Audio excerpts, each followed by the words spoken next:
All right, hello everyone and welcome. Today we're going to dive into a topic that is just so fundamental to, well, being human, right? Food. But we're not just talking about what's on the plate. We're talking about the language we use to connect over food. Our big goal today is to get really comfortable discussing our favorite foods in Mandarin Chinese. Think about it for a second. What's your favorite food? It seems like such a simple question, doesn't it? But it's also incredibly powerful. It's like this little key that opens up conversations about who we are, where we come from, our memories. It's so much more than just a question about what you like to eat. So that's exactly what we're going to do today. We're going to do a deep dive into how to have this exact conversation in Mandarin. And I mean a real deep dive. We're not just memorizing words. We're going to break down the key vocabulary, understand the sentence structure, and this part is absolutely crucial, we're going to explore the culture behind the conversation. By the time we're done, you'll have everything you need to talk about food with confidence. All right, let's get started. Okay, so first things first. Before we can build sentences, we need the building blocks, right? We need our essential vocabulary. Our first and most important verb is, of course, 吃. That means to eat. Now listen to the tone. It's the first tone, so it's high and flat. 吃. Got it? Now let's look at the character itself because it's pretty cool. See that little box on the left? That's the radical ko, which means mouth. Makes perfect sense, right? Eating involves the mouth. The part on the right gives us a hint about the sound. This is a pattern you'll see all the time in Chinese characters. One part for meaning, one part for sound. And following that same logic, we have our next verb, he, which means to drink. Again, first tone, he. And look, there it is again, that ko, radical, the mouth radical on the left side. It's immediately telling you this action has something to do with the mouth. The right side, again, is the phonetic part. Once you start spotting these patterns, these radicals, the whole writing system really starts to open up. So let's just put them side by side for a second. With both ch and he, you have the mouth radical. This is so important. Radicals aren't just decoration. They are clues to the character's meaning. Think of them as a key. Once you know that ko means mouth, you see it and you instantly think, okay, this has something to do with the mouth. It makes remembering these characters so much easier. All right, let's move on to a noun. This one is super important, fun. Now, this word has two key meanings. On one level, it means cooked rice, which, as you know, is a staple. But more broadly, fun can just mean a meal. So if someone asks you, 吃饭了吗? They're not just asking if you've eaten rice, they're asking, have you eaten yet? It shows you just how central rice is to the idea of a meal. And if we look at the character, that radical on the left, that's the radical for food itself, sure. So it's literally categorized as a food item. And of course, we have to talk about noodles. The word is 面条. Now, the tones here are so important, and this is where a lot of students trip up. So let's break it down. The first character, 面, is a fourth tone. It's a sharp drop, 面. And then the second one, 条, is a second tone. It goes up, 条. So you have this down-up motion, 面条. Let's try it together. 面条. Getting that rhythm right is really key to being understood. Okay, so we've got our building blocks. Now, let's see how we can put them together to actually craft a sentence. The good news for English speakers is that the basic structure is going to feel very familiar. So at its core, Mandarin sentence structure is often subject, verb, object, or SVO, just like in English. This is great news. Take a look.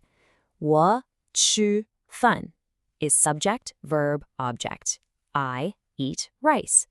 你喝茶 you drink tea. It's a really reliable pattern. If you can master this SVO structure, you're already well on your way to building solid sentences. Okay, but what if you don't just want to say you eat something, but that you love it, that it's your favorite? For that, we use the phrase 最喜欢. Let's break it down. 喜欢 on its own means to like.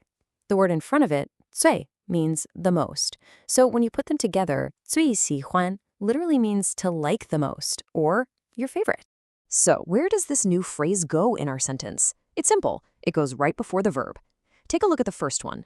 我最喜欢吃面条.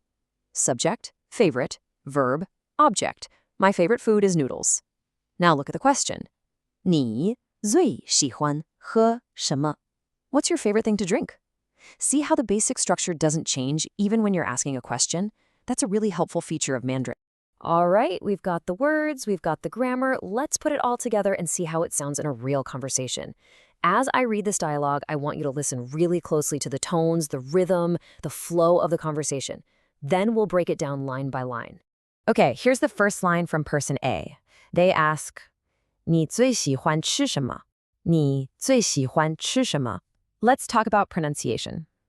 First, that word, 你. It's a third tone, so it needs to dip down and come back up. 你. A lot of learners just say it flat, but that dip is key. Then, at the end, we have 什么, 什么. The second syllable, 么, has a neutral tone. That means it's short and light. It kind of falls off the first syllable. 什么. Let's try the whole thing again. 你最喜欢吃什么? And here's person B's answer. 我最喜欢吃面条。你呢? The first part is exactly the structure we just learned. My favorite food to eat is noodles. But then, look at that last part. Nina. This is such a useful and common phrase. The little word na basically means, and you, or how about you? It turns the question right back around, without having to repeat the whole long sentence. It's super efficient and sounds really natural. And person A finishes the conversation with, 我最喜欢吃饭. My favorite food to eat is rice. Simple, direct, and it perfectly follows that SVO pattern we've been practicing. And there you have it, a short, simple, totally natural conversation. Okay, we've covered the words and the grammar. But now we need to talk about something that's arguably even more important if you ever want to use this language in the real world.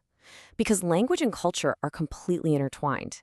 And nowhere is that more obvious than when you sit down for a meal.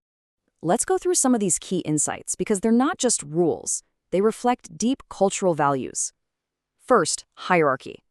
Letting elders or guests eat first isn't just being polite. It's a fundamental sign of respect that's deeply ingrained in the culture. This applies in business meetings just as much as at a family dinner. Next, communal harmony. Using serving chopsticks, 公筷, for shared dishes is about showing consideration for everyone at the table. It's a way of balancing the traditional family-style meal with modern ideas of hygiene. Third, showing respect with your hands. When you pass someone a bowl of rice or a cup of tea, using both hands signals that you're being sincere and respectful. And finally, a huge taboo to avoid. Never ever stick your chopsticks upright in your rice bowl. It looks like incense offered to the dead at a funeral, so it's a really serious faux pas. Understanding these things goes way beyond just knowing the language. It shows you understand the culture. So that brings us to this question. Why is sharing food so central to the culture? It all comes down to building and strengthening what's known as guangxi, which is this really important concept of social networks and relationships. Sharing a meal isn't just about eating.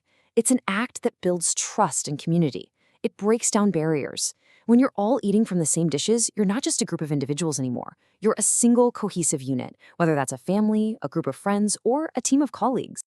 All right, we've covered a lot of ground today, from tiny characters all the way up to big cultural ideas. But now, the most important part is up to you.